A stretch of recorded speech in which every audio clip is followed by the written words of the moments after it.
Cho mình nhớ tú rõ rẽ nè. Wow, nông có rõ lại lúc rẽ con ta. Có rõ một phút bò là? Rõ một phút bò. Ôi ôi.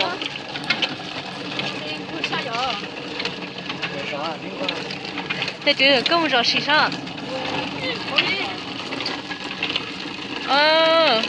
Bên đi ảnh nó xí mà rõ lại lúc rẽ nó nè. Thế chứ có rõ đấy nó cũng xí một rõ ít thế hả?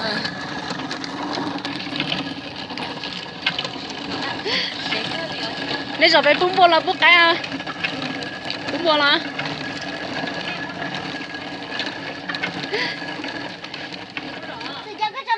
Cái xí à? Nó còn phóng tuần ăn trong ta. Tôi rõ dễ.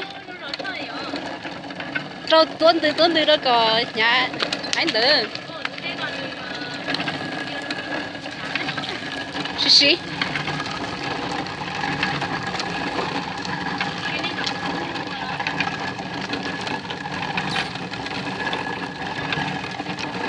Sao nó nhớ cho bớt cứ nữa. Sao nó nhớ cho bớt cứ nó rồi đi nó chỉ mà chứ muốn ho cũng vô nữa. Chứ cho một cái thì nó nói to thế nữa. Bây giờ tôi sao bây giờ trời mưa rồi rễ xì.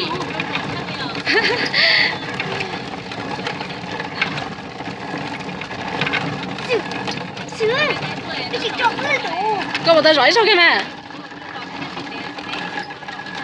Đó.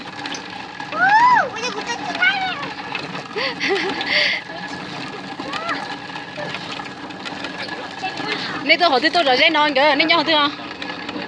Nhân tới sao đó? Nhân có tới đây đó. Chờ giờ tôi là sẽ để sinh hoạt cái nó miệng bông cho tôi sẽ chế nhưng không đi nó nữa. Chọn tôi chủ là cho tôi rồi dễ đi nó ba nè thì bác sĩ. Cho nên cho xin luôn té là chờ là tôi rồi dễ đi nó, là có cũng ba cho lâu thế. Để cũng vui cưng cầu đi thế nữa. Có thay của rõ. Của rõ đâu? Cứ mà chơi rõ. Nếu sao ta cầu lấy thì cho lên tôi à.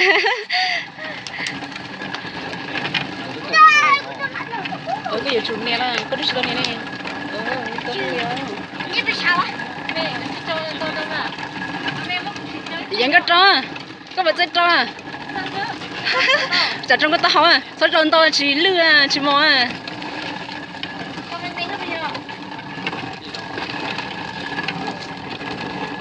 Ai vẫn có sự tôn trọng nhau nhau ổn định à?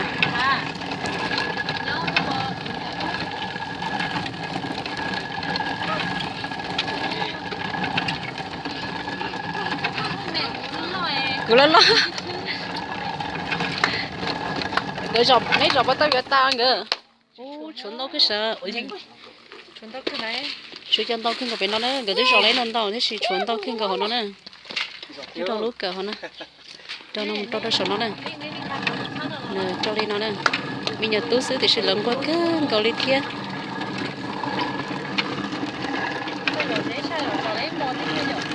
Tôi sẽ lấy nên tao đi nó nữa.